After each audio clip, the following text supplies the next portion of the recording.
Hello students, मैं राहुल परमहंस आप लोगों के बीच में एक बार फिर से हाजिर हूँ। किन्हीं कारणोंवश से कल मैं अपना कोई भी वीडियो अपने यूट्यूब चैनल पर अपलोड नहीं कर पाया था। उसके लिए मुझे थोड़ा सा अफसोस है, लेकिन आज मुझे जैसे ही समय मिला वैसे ही मैं तुरंत अपना वीडियो अपलोड कर लिया और वीडियो आप लोगों को पढ़ाने के लिए, क्योंकि मैंने एक कदम उठाया है कि मुझे आपको लॉकडाउन पर फिज़िक्स का काफ़ी कुछ नॉलेज करा देना है।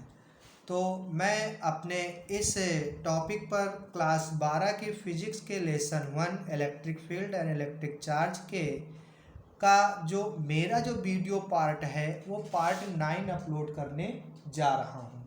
इसके पहले मैंने 8 पार्ट अपलोड कर दिए हैं। जिन लोगों ने नहीं देखे वो मेरी यूट्यूब चैनल राहुल परमहंस की प्लेलिस्ट पर जा कर के उन वीडियो को देख लें। और मैं आज अपना ये 16वां पेज इस पर क्रिएट करने जा रहा हूँ। ठीक है, तो इसके पहले जस्ट पहले मैंने आपको बताया था कि वैद्युत द्विध्रुवों की भौतिक सार्थकता। ठीक है, तो इसमें मैंने आपको बताया था कि इसकी जो भौतिक सार्थकता होती है वो ध्रुवीय और अध्रुवीय पदार्थों को ज्ञात करने के लिए होता है। इसके बाद में मैंने द्विध्रुव का फार्मूला बताया था Q इंटू 2a से, और इससे रिलेटेड मैंने आपको एक न्यूमेरिकल सॉल्व कराया था और उसके बाद में एक न्यूमेरिकल दिया भी था, और मुझे खुशी भी हुई कि मेरे द्वारा दिया गया जो न्यूमेरिकल था उसको आप लोगों ने अच्छे से और सही से सॉल्व किया है। ठीक है, तो स्टूडेंट्स मेरा जो आज का जो टॉपिक है वो इसी द्विध्रुव से ही रिलेटेड है और पाठ बहुत ही जल्दी समाप्ति की ओर है। ठीक है, तो इस पर आज हम चर्चा करेंगे। ठीक है, कि एक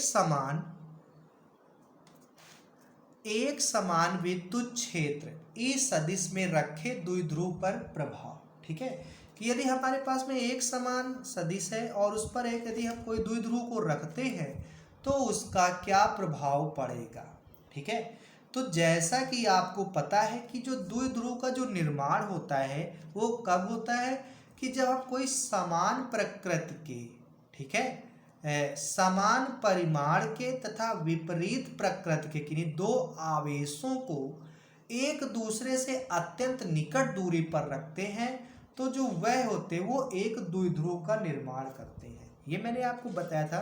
तो ठीक उसी प्रकार से मैंने एक आवेश Q आवेश पॉजिटिव लिया और एक आवेश निगेटिव लिया। इन दोनों को मान लेते हैं कि हम एक अल्प दूरी पर रख करके एक द्विध्रुव का हम क्या कर लेते हैं, निर्माण कर लेते हैं। तो ठीक वैसे ही तो मैंने आपको बताया था कि इनके जो बीच की दूरी मध्य बिंदु से इतनी दूरी a हो जाएगी और इतनी दूरी a हो जाएगी। तो जो टोटल दूरी है वो जो दूरी होगी वो क्या हो जाएगी, टोटल दूरी हमारी 2a हो जाएगी। क्लियर, ये दूरी हमारी 2a। अब ये एक प्रकार से जो है हमारा वैद्युत द्विध्रुव बन गया। ठीक है, वैद्युत द्विध्रुव बन गया। अब हमको पता है कि ये जो हमारा वैद्युत क्षेत्र है ये क्या है, E सदिश। ठीक है, ये पूरा वैद्युत क्षेत्र है और यहाँ पर हमने एक द्विध्रुव का निर्माण कर लिया। ठीक है, अब इसके बाद में हमको पता है कि जो इस पर जो द्विध्रुव, ठीक है, जो द्विध्रुव की जो दिशा होती है वो क्या होती है, तो मैंने आपको बताया था कि जो द्विध्रुव की जो दिशा होती है हमेशा माइनस आवेश से लगा करके ले करके वो प्लस आवेश की तरफ में जाती है। तो माइनस आवेश हमारा ये है और प्लस आवेश हमारा ये है। तो ये माइनस से प्लस किया हो तो जो द्विध्रुव P की दिशा जो होगी वो ये हो जाएगी, इसकी दिशा। ठीक है, ये भी आपको क्लियर हो गया। ठीक है, अब इसके बाद में बल की बात करते हैं। तो इन आवेशों पर जो वैद्युत क्षेत्र में, ठीक है, जो बल लगेगा वो क्या लगेगा। तो देखिए यदि आवेश धनात्मक है तो इस पर जो लगने वाले बल की दिशा होगी वो दिशा हमारे विद्युत क्षेत्र की ही तरफ होगी, यानी विद्युत क्षेत्र की समांतर दिशा होगी। तो ये जो Q आवेश पर जो बल लगेगा उसके बल की दिशा कुछ ये होगी। ठीक है, यहाँ पर धनात्मक आवेश में पॉजिटिव बल लगा F, पॉजिटिव इसको बोल सकते हैं, यानी कि Q इंटू E सदिश। ये फार्मूला मैंने आपको बताया था। और ये हमारे पास में निगेटिव आवेश है। ठीक है, तो निगेटिव आवेश में विद्युत क्षेत्र के विपरीत दिशा पर बल लगता है। ये भी मैंने आपको अपने पिछले टॉपिक पर बताया था। तो जो इस पर बल की दिशा, इस पर विद्युत क्षेत्र की दिशा इधर है, ये तो इस पर जो बल की जो दिशा होगी वो क्या होगी, इधर हो जाएगी। तो ये जो बल की दिशा हो गई हमारी, ये हो गई, ये हो गई। और जो इस पर जो लगने वाला बल है वो क्या होगा, F, ये हमने F पॉजिटिव लिया, तो ये जो बल है हमारा ये क्या होगा, F negative is equal to क्या हो जाएगा, माइनस का Q इंटू E हो, यानी कि ये विपरीत दिशा में बल लग रहा है। इतना क्लियर हुआ। अब देखिए, अब आपको ध्यान ये देना है बच्चों कि अब ये हमारे पास में एक द्विध्रुव है। ठीक है, मान लेते हैं कि ये क्या है, ये पेन है। ठीक है, और इसको मैंने ऐसे रख दिया, इसका ये सिरा पॉजिटिव और ये सिरा निगेटिव। अब इस पर जो लगने वाला बल है ये इधर को लग रहा है और इधर लगने वाला बल इधर को लग रहा है। तो क्या होगा कि जब हम किसी चीज़ में बल लगाएंगे तो ये इस प्रकार से ये क्या करने लगेगी, रोटेट होने लगेगी। ठीक है, रोटेट होने लगेगी तो एक प्रकार से क्या करेगी, वृत्तीय गति करने लगेगी।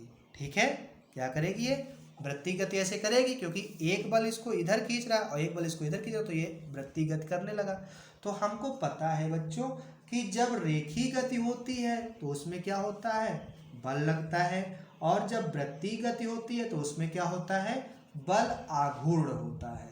ठीक है, तो हमको इसमें बल आघूर्ण का फार्मूला, जिसको कि आपको मैंने 11 में बताया था कि जो बल आघूर्ण होता है उसको हम किससे प्रदर्शित करते हैं, टाउ से।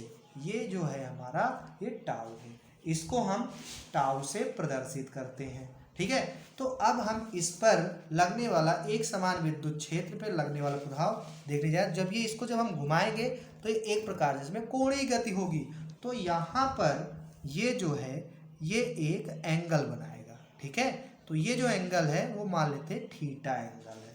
ठीक है, अब आपको पता है कि हमारा एक ट्रेंगल बन रहा है, समकोण त्रिभुज बन रहा है, तो इसको हम नाम दे देते हैं, ये जो है O, ये P बिंदु, और इसको हम मान लेते हैं Q, कैपिटल Q, या ABC भी मान सकते थे, ऐसा कोई विशेष नहीं है। तो हमने इसको मान लिया OPQ। ठीक है, क्लियर हो गया ये। अब एक प्रकार से समकोण त्रिभुज बन रहा है और आपको ट्रिग्नोमेट्री तो आती होगी। ठीक है, तो समकोण त्रिभुज में जो होता है वो मैं अभी आपको आगे बताऊंगा। तो ये तो था ग्राफ वाइज, मैंने पूरा तैयार कर लिया। अब इसको मैं आपको इस पर जो लगने वाला जो बल आघूर्ण है वो ज्ञात करके बताता हूँ कि जो बल आघूर्ण है वो कैसे इसका हम बल आघूर्ण निकालेंगे। ठीक है बच्चों, तो ध्यान से देखिएगा, बहुत ही इंपॉर्टेंट डेरिवेशन है। यदि आपको ये डायग्राम जो मैंने बनाया है आपको समझ नहीं आया तो आप वीडियो को एक बार नहीं, आप वीडियो को 2 बार, 5 बार, 10 बार रिपीट कर करके देखिए, लेकिन इस डायग्राम को पूरी तरह से आप इसको क्या करेंगे, समझ जाइए, और समझने के बाद में इसको सॉल्व करेंगे। तो सबसे पहले हम देखते हैं कि Q परिमाण का जो आवेश है वो एक दूसरे से कितनी दूरी पर है, 2a की दूरी पर एक द्विध्रुव का निर्माण करते हैं, और जो द्विध्रुव है वो वैद्युत क्षेत्र के थीटा कोण पर रखा हुआ है। ठीक है, तो यहाँ पर जो हम लिखेंगे पॉइंट नंबर, फर्स्ट पॉइंट लिखेंगे वो होगा हमारा, क्या होगा, उसको हम लिखते हैं कि यदि Q परिमाण, क्योंकि देखिए दोनों का Q Q है। ठीक है, तो लिखेंगे यदि Q परिमाण तथा 2a दूरी, ठीक है, Q परिमाण तथा 2a दूरी का कोई द्विध्रुव, ठीक है, कोई द्विध्रुव किसी किसी एक समान विद्युत क्षेत्र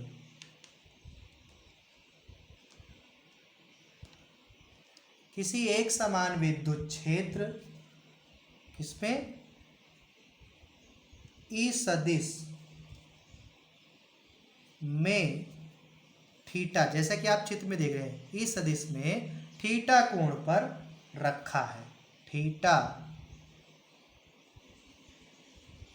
कोण पर रखा है।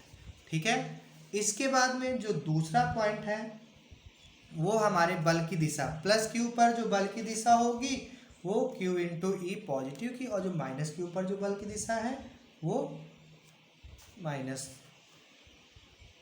क्यू इंटू ई हो जाएगी। ठीक है, तो इसको भी हम इसमें लिख लें क्योंकि हमको डेरिवेशन करना है और ये हमारा अच्छे नंबर दे करके जाएगा। ठीक है, तो इसको भी हम लिख लेते हैं। यदि यहाँ पर दिक्कत हो तो मैं यहाँ से लिखना प्रारंभ करता हूँ। ठीक है, तो यहाँ पे देखते हैं कि प्लस क्यू आवेश पर, प्लस क्यू आवेश पर जो हमारा बल था, प्लस क्यू आवेश पर लगने वाला जो बल था, बल क्या था, F positive is equal to Q into E सदिश था, यही था।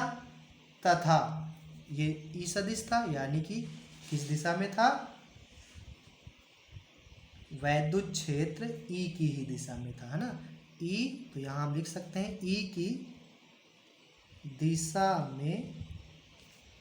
वैसे मैं आपको ये बिना लिखाए हुए भी समझा सकता था, लेकिन यदि हम लिख लेते हैं तो हमारे माइंड में जिन जिन शब्दों का मैंने प्रयोग किया था उसको हम बड़ी आसानी से दोबारा जब कभी आप कॉपी खोल करके देखोगे तो आपको यही पूरा लेक्चर एक तरफ से आपको याद आ जाएगा। इस वजह से हमें इनको लिखना पड़ेगा। ठीक है, इसके बाद में माइनस क्यू आवेश पर जो बल था, माइनस क्यू आवेश पर बल, ये क्या था, F negative is equal to minus का Q इंटू ई, क्योंकि ये क्या था, माइनस पर विपरीत दिशा पे बल लग रहा है और इधर इसी की दिशा में बल लग, तो ये पॉजिटिव का था और ये निगेटिव का था। इतना क्लियर हो गया। इसके बाद में हमको पता था कि जब इन पर विपरीत जो बल लगेंगे तो बल लगने पर ये क्या होंगे, एक दूसरे पर क्या होंगे, ये इसको सर्किल गति करा देगी, इसके यानी कि रोटेट करेगा, और रोटेट करने पर एक प्रकार से इस पर क्या उत्पन्न हो जाएगा, बल आघूर्ण उत्पन्न। क्योंकि यदि हम कोई गति ऐसी गति कराएंगे तो इस पर क्या, जैसे ये है, इसको इस पर गति हो रही तो क्या हो रही, बल, इस पर बल लग रहा है। और जब इसको हम ऐसी गति कराते, ऐसे रोटेट कराते हैं तो यहाँ पर बल आघूर्ण लगता है, बल के साथ साथ बल आघूर्ण लगता है। तो यहाँ इसको हमें दर्शाना पड़ेगा कि यह विपरीत बल युग्म द्विध्रुव को ध्रुवित करेगा जिससे कि इसमें बल आघूर्ण उत्पन्न होगा। ठीक है, यह विपरीत बल युग्म। ठीक है, तो यही चीज है कि यह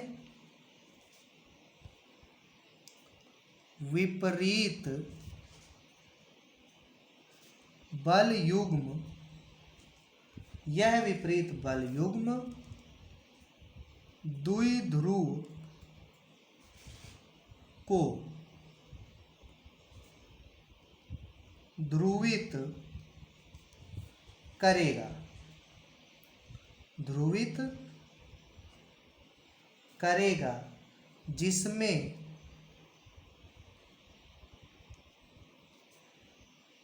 बलाघूर्ण, जिसमें बल आघूर्ण या बलाघूर्ण, जिसको कि हम टाउ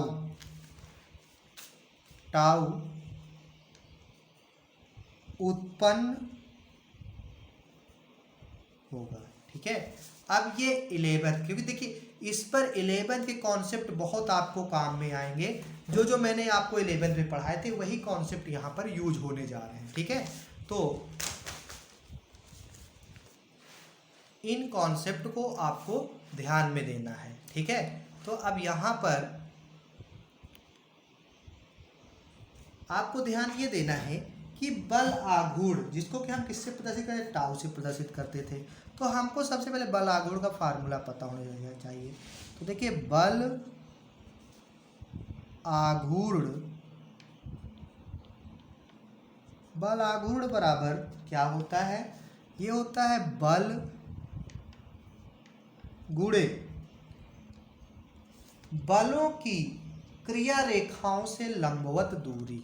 ठीक है, इसके हिसाब से सटीक फार्मूला। ठीक है, यानी कि बल आघूर्ण बराबर बल गुणे बलों की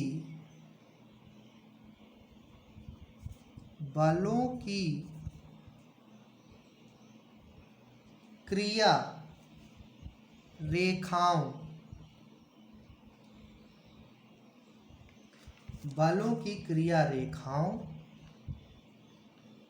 से लंबवत दूरी, ये होता है बल आघूर्ण का फार्मूला। ठीक है, अब हमको बल आघूर्ण पता है टाउ, बल पता है एफ। अब बलों की क्रिया रेखाओं से लंबवत दूरी ये हमको नहीं ज्ञात, तो हम देखेंगे। देखिए ये हमारा एक बल ये यहाँ पर इस बिंदु पर लग रहा है। ठीक है, एक बल इस बिंदु पर लग रहा है, तो जो इनकी क्रिया रेखा ये रेखा देखेंगे। ठीक है, ये रेखा नहीं देखेंगे, इसकी दूरी यहाँ पे नहीं देखना है। ठीक है, ये आवेशों के बीच की दूरी है, और इनकी क्रिया रेखा मतलब कि इस पॉइंट की जो क्रिया रेखा होगी वो कुछ ऐसी हो जाएगी। ठीक है, ये हो जाएगी, और इस पॉइंट की क्रिया रेखा ये हो जाएगी। तो इस क्रिया रेखा से, जैसे कि हमारी यहाँ पे एक क्रिया रेखा बनती है ये, ठीक है, और यहाँ पे एक क्रिया रेखा बनती है ये इसकी। ठीक है, तो ये क्रिया रेखा से इस क्रिया रेखा की जो दूरी वो हमको यहाँ पर डिनोट करनी है। ठीक है, इस क्रिया रेखा से इस क्रिया रेखा की दूरी हमको यहाँ पर डिनोट करनी है, तो उसको हम देखिए लिखेंगे। तो यहाँ से लेकर के यहाँ तक की दूरी क्या है, ओ क्यू है। ठीक है, तो इसकी जगह पे हम ओ क्यू रख सकते हैं, बल की जगह पर एफ रख सकते हैं, और बल आघूर्ण की जगह पर टाउ रख सकते हैं। ठीक है, तो सीधा सीधा लिख देंगे इसको, टाउ बराबर एफ इंटू ओ क्यू। ठीक है, अब इसको हम मान के चलते हैं इक्वेशन नंबर फर्स्ट। बहुत बहुत ध्यान से देखिएगा, इसको है जरूर छोटा है, लेकिन इसको आपको बहुत अच्छे से समझना है। ठीक है, क्योंकि आप यदि यहाँ पर इसको नहीं समझेंगे तो आपका पूरा कॉन्सेप्ट खराब हो जाएगा, और फिर आप कहेंगे सर हमारे समझ में नहीं आया। इस वजह से मैं एक एक पॉइंट को बहुत अच्छे से बताने का प्रयास कर रहा हूँ, ताकि आपको बहुत अच्छे से समझ में आ जाए। ठीक है, तो ये टाउ बराबर एफ इंटू क्यू ये हो गया। ठीक है, अब देखिए हमको इस दूरी का मान हमको नहीं दिया है, क्योंकि ये जो ओ क्यू है यहाँ पे इसका यदि कोई मान होता तो हमको पता होता। ठीक है, तो हम पूरा ये जो हमारा त्रिभुज है, ट्रेंगल है, ये क्या बन रहा है, पी ओ क्यू। ठीक है, त्रिभुज पी ओ क्यू में। ठीक है, तो इसको हम एक त्रिभुज मान करके देखेंगे, तो यहाँ क्या लिखेंगे कि त्रिभुज यानी कि क्या है, समकोण त्रिभुज। तो यहाँ लिख सकते हैं समकोण। ठीक है, समकोण त्रिभुज। ठीक है, समकोण त्रिभुज किसमें, पी ओ क्यू। ठीक है, में। अब देखिए जो त्रिभुज जो होते हैं इसमें आप ट्रिग्नोमेट्री में पढ़े होंगे, एक फार्मूला पढ़े होंगे, लाल बटे कक्का, है ना, जहाँ पर ये जो मतलब होता है लंब बटे कर्ण, आधार बटे कर्ण, लंब बटे आधार, यानी sine cos tan sec cosec cot. ऊपर चलेंगे तो साइन कॉस टैन और नीचे सेक कॉसेक कॉट, ये होता है। ठीक है, तो हमको यहाँ पे इसमें साइन थीटा देखना है, साइन थीटा हम निकाल रहे हैं, तो यहाँ पर जो साइन थीटा की जो वैल्यू है वो हमको ज्ञात करनी। ये हमारा साइन है, ये हमारा कॉस है। ठीक है, तो हमको क्या देखना है, साइन हमको देखना है। तो हम यहाँ समकोण त्रिभुज पी ओ क्यू में जब साइन थीटा निकालेंगे तो क्या हो जाएगा, sine theta is equal to, जब साइन थीटा निकालेंगे तो होता क्या है, ये साइन कॉस का और ये टैन का होता है। तो साइन थीटा बराबर एल अपॉन के यानी लंब बटे कर्ण होता है। अब देखिए ये हमारा त्रिभुज है, त्रिभुज है, इस पर ये लंब है और ये कर्ण होता है। ठीक है, तो लंब हमारा है ओ क्यू और जो हमारा कर्ण है वो क्या है, पी और क्यू है। तो यहाँ हम लिख देंगे साइन थीटा बराबर क्या लिख सकते हैं, लंब बटे कर्ण। थोड़ा सा यहाँ पर आपको थोड़ा सा परेशानी हो रही होगी, लेकिन ये एक फार्मूले पर हम चल रहे हैं, इस वजह से हम इसको यहाँ पर ऐसा लिख रहे हैं। ठीक है, तो लंब बटे कर्ण हो गया। अब हमको पता है लंब की वैल्यू, ये लंब हमारा देखिए, इसमें देखिए लंब ये है, इसकी है जो दूरी है वो है ओ क्यू और कर्ण है पी और क्यू है कर्ण। ठीक है, और पी क्यू की हमको दूरी दे रखा है, टोटल दूरी इसकी 2a है। तो यहाँ पे हम इसको लिख सकते हैं कि sine theta is equal to लंब ओ क्यू। ठीक है, तो यहाँ पे लिख देंगे ओ क्यू बटे कर्ण हमारा पी क्यू, तो कर्ण हमारा हमने रख दिया इसको पी क्यू हो गया। अब हमको मान पता है, पी क्यू का हमको मान पता है, क्योंकि ये देखिए ये पी क्यू वाले हमारा कर्ण है और ये कर्ण में दो माइनस आवेश और ये प्लस आवेश और ये एक दूसरे से 2a की दूरी पर थे। तो यहाँ पे हम पी क्यू की जो वैल्यू रख सकते हैं वो रख सकते हैं 2q रख सकते हैं। ठीक है, तो यहाँ लिखेंगे पी क्यू। ठीक है, पी क्यू बराबर 2a रखने पर। ठीक है, तो यहाँ पे पी क्यू की जगह हमने 2a रख दिया, तो ये हो जाएगा sine theta is equal to O Q upon 2a, ये हो गया। अब यहाँ से हम ओ क्यू की वैल्यू निकाल सकते हैं। जब ओ क्यू की वैल्यू निकालेंगे तो 2a इधर भाग में, इधर आ जाएगा गुणे में आ जाएगा। तो इसको हम ऐसे लिख सकते हैं O Q is equal to 2a sine theta. ठीक है, O Q is equal to क्या हो गया, 2a साइन थीटा हो गया। ठीक है बच्चों, अब हमको पता था कि हमने जो समीकरण 1 लिया है, हमारा जो समीकरण 1 था वो क्या था, tau is equal to F into O Q. ठीक है, और ओ क्यू की वैल्यू ये हम यहाँ पर निकाल चुके हैं। तो यहाँ हम लिखेंगे समीकरण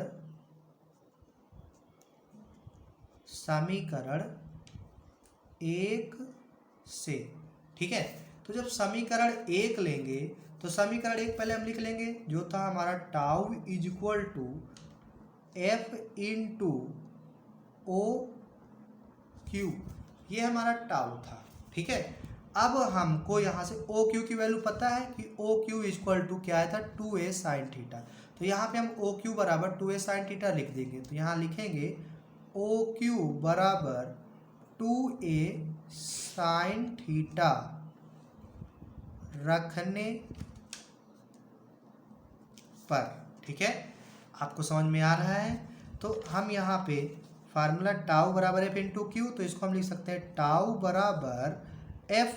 अब चूंकि एफ बराबर में हमको पता है कि एफ बराबर क्या होता है, ये वैद्युत क्षेत्र में लगने वाला बल है, तो एफ बराबर क्यू इंटू ई है। तो यहाँ पे हम एफ बराबर ओ क्यू बराबर 2a साइन थीटा रखने पर और इसी के साथ में हम एफ का मान भी रख देंगे, तो एफ बराबर क्यू इंटू ई रख लेंगे। ठीक है, तो एफ का मान हमने रख दिया क्यू। ठीक है, एफ का मान हमने रख दिया क्यू इंटू ई। ठीक है, एफ बराबर क्यू इंटू ई हो गया। ठीक है, और फिर ओ क्यू था तो इंटू में हमने ओ क्यू का मान ले लिया, ओ क्यू है 2a साइन थीटा। ठीक है, ये इतना क्लियर हो गया। अब देखिए बहुत ही ध्यान से समझिएगा, जहाँ पर समझ नहीं आया उस जगह वीडियो को फिर से रिपीट करिएगा या मुझे कमेंट बॉक्स पर कमेंट करिएगा। ठीक है, अब देखिए हम इसको इधर देखते हैं। अब जैसा कि हमको पता है कि ये Q E into 2a sine theta हो गया।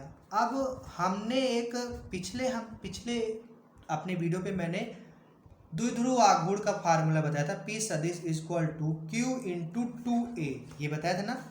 तो यहाँ पर देखिए ये QE और 2A है, तो QE इंटू 2A को यदि यहाँ से हम Q ले लें और ये 2A को ले लें तो एक प्रकार से ये द्विध्रुव बन जा रहा है हमारा, ठीक है, द्विध्रुव P सदिश बन रहा है हमारा। तो इसको हम थोड़ा सा मॉडिफाई कर लेते हैं। पहले इसको हम देखिए यहाँ पे लिख देते हैं, टाउ बराबर Q into E into 2A sine theta, ये हो गया। अब देखिए, अब हमको पता है कि हमें ज्ञात है, यहाँ हम लिख सकते हैं कि हमें ज्ञात है कि P सदिश इक्वल टू क्या होता है, Q इंटू 2A होता है, ठीक है। तो अब ये Q इंटू 2A जो वर्ड है ये हमारा Q और 2A इसमें मिला है, क्योंकि गुणे में तो इनको हम अलग कर सकते हैं। तो इसको हम लिख सकते हैं टाउ इज इक्वल टू क्या लिख सकते हैं, Q इंटू 2A, ये हो गया। और फिर इंटू में क्या बचा, E बचा, तो हमने लिख लिया E, और साइन थीटा बचा तो लिख दिया E साइन थीटा, ठीक है। तो ये एक प्रकार जो है Q into 2A E sine theta. अब Q इंटू 2A की जगह पे हम इसको P सदिश लिख सकते हैं कि नहीं लिख सकते हैं, लिख सकते हैं ना। तो ये हो जाएगा हमारा टाउ, ठीक है। अब क्योंकि बल आघूर्ण भी एक सदिश राशि ही होती है, ठीक है, तो इसको भी हम टाउ को भी हम सदिश लिख सकते हैं यहाँ पे, ठीक है, लेकिन ये बाद में। तो ये टाउ इज इक्वल टू, यहाँ पे हम इसको लिख सकते हैं, क्या लिख सकते हैं, P सदिश, ठीक है। तो इसको भी हम क्या लिख सकते हैं, P सदिश, या केवल P लिख देंगे, टाउ बराबर P और इंटू E साइन थीटा, ठीक है। तो यहाँ से हमारा एक फार्मूला निकल के आ गया, tau is equal to P E sine theta, ये हमारा बल आघूर्ण का फार्मूला आ गया, ठीक है। तो बहुत ही सरल विधि से मैंने आपको इसको समझाने का प्रयास किया है और आप इसको समझ गए होंगे। अब देखिए, यदि आपको कहीं पर थीटा की वैल्यू नहीं दी होती है, ठीक है, एक फार्मूला तो ये हम याद ही रखेंगे। अब यदि थीटा की वैल्यू नहीं दी होती है तो यदि हम इससे थीटा को हटाना चाहें, ठीक है, थीटा को हटाना चाहें तो जो साइन का मतलब होता है वो होता है सदिश गुणन होता है, ठीक है। तो यदि हम साइन यहाँ से हटा दें, साइन थीटा क्या कर दें, हटा देंगे, तो इनका हमको सदिश गुणा करना पड़ेगा, जो कि मैंने आपको 11 में सदिश गुणा और अदिश गुणा बताया है। तो यहाँ पे हम इस पर सदिश लगा देंगे, tau is equal to P सदिश इंटू E सदिश, एक फार्मूला ऐसे भी इसको हम प्राप्त कर सकते हैं, ये हो गया। यदि हम साइन लगा देंगे तो P E साइन थीटा, यहाँ सदिश गुणन हट जाएगा और ये सिंपल गुणा बन जाएगा। यदि ये है तो यहाँ पे ये हो जाएगा, ठीक है। एक चीज़ और ध्यान दें, यदि हम चाहें, यदि हम सोचें कि ये जो P सदिश इंटू E सदिश है, इसको हम E सदिश इंटू P सदिश कर लें, तो क्योंकि ये सदिश गुणन है और ऐसा हम नहीं कर सकते हैं। यदि हम इसको चाहें कि टाउ सदिश इक्वल टू पहले E कर लें और बाद में P सदिश कर लें, तो ऐसा असंभव है, ऐसा असंभव है। ये संभव कब होगा, ये जब पूरी तरह से हम इसको पलट दें, यानी कि ये ऊपर ये नीचे हो जाएगा, तो इसकी जो दिशा होगी वो चेंज हो जाएगी। और हमको यहाँ पर यदि E सदिश इंटू P सदिश करना है तो उसके लिए हमको टाउ सदिश इज इक्वल टू माइनस लगाना पड़ेगा, यानी उल्टा करना पड़ेगा, E सदिश इंटू P सदिश। ये कंडीशन क्या है, संभव है, ये कंडीशन संभव है। तो डियर स्टूडेंट्स, मैंने आपको क्या बता दिए, 3 फार्मूले बताए, बल आघूर्ण निकाला। हमारा जो टॉपिक जो मैंने लिया था वो मैंने लिया था कि एक समान वैद्युत क्षेत्र में रखने पर द्विध्रुव पर क्या प्रभाव पड़ेगा, ठीक है। तो ये जो प्रभाव था, प्रभाव पड़ेगा ये, और यहाँ से हमने बल आघूर्ण का मान निकाला। बल आघूर्ण टाउ बराबर P E sine theta.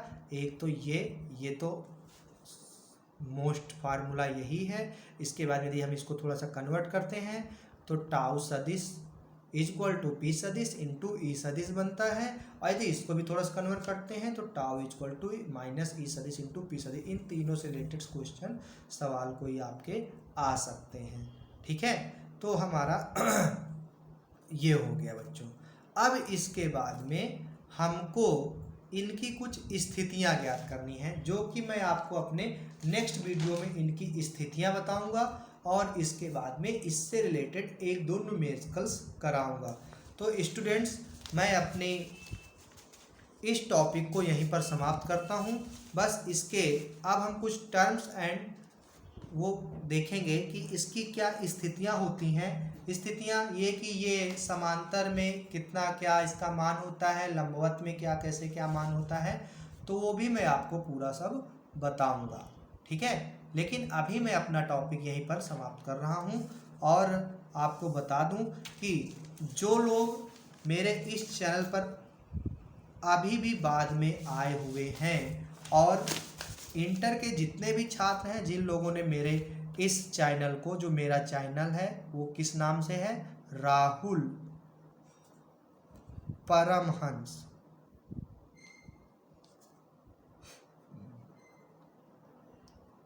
Rahul Paramhans से मेरा यूट्यूब चैनल है। और जब आप यूट्यूब के होम पेज पर जाकर के राहुल परमहंस लिख करके सर्च करेंगे तो मेरा चैनल खुल जाएगा, और उसके जस्ट नीचे एक लाल कलर से सब्सक्राइब लिखा होगा, उस पर क्लिक करेंगे तो मेरा चैनल सब्सक्राइब हो जाएगा। तो डियर स्टूडेंट्स, जिन लोगों ने अभी तक मेरे इस चैनल को सब्सक्राइब नहीं किया है, वो लोग जल्द से जल्द चैनल को सब्सक्राइब कर लें, ताकि मेरे द्वारा बनाया गया हर एक वीडियो मैं जितनी समय अपलोड करूं, आपको तुरंत एक नोटिफिकेशन के जरिए आपको मैसेज प्राप्त हो जाए, और आप मेरी क्लास को देख सकें और पढ़ सकें।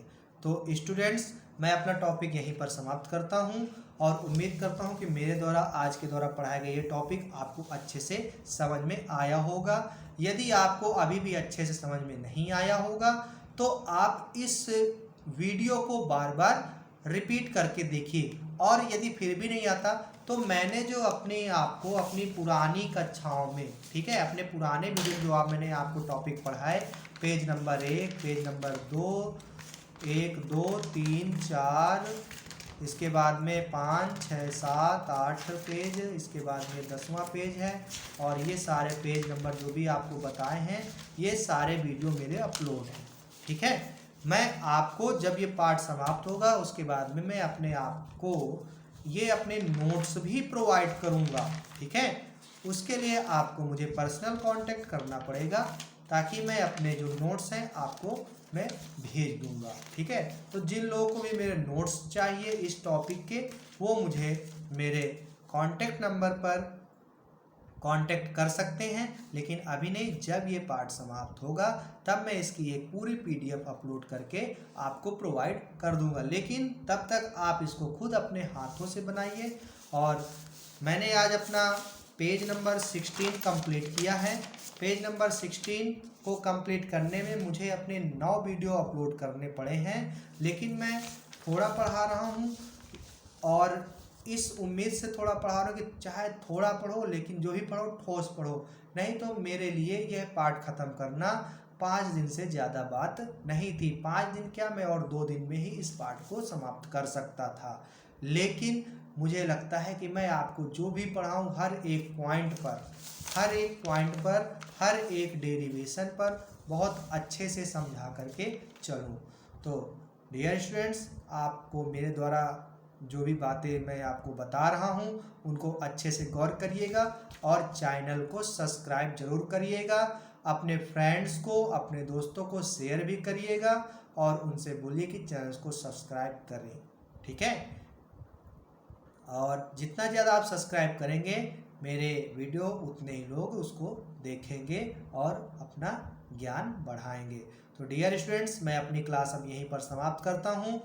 अब आगे एक नए जोश के साथ, एक नई उमंग के साथ आप लोगों के बीच में फिर से हाजिर होऊंगा।